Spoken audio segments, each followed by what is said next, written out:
দাদা একটা চা দেন তো। আপনার চা।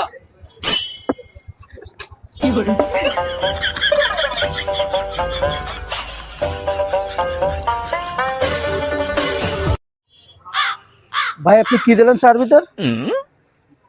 না আমি তো কিছু দিইনি। কি দেন না মানে কাগজ কে কি দিয়েছেন আপনি চার ভিতর? আমি কিছু দিইনি ভাই। চা আপনি খাবেন?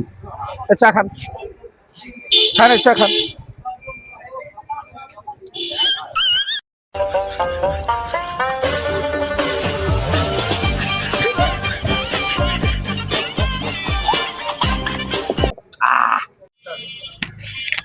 ও ভাই এই যে কাপ থাকলো, চলে গেলাম।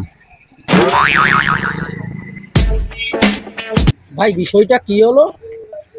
আপনি ওনাকে চেনেন না? উনি আসলে এই কাজ করে 2-3 কাপ চা রোজ খায়। আরে শিবল ভাই এর নাম মিলন ভাই, এইভাবে উনি খায় চা।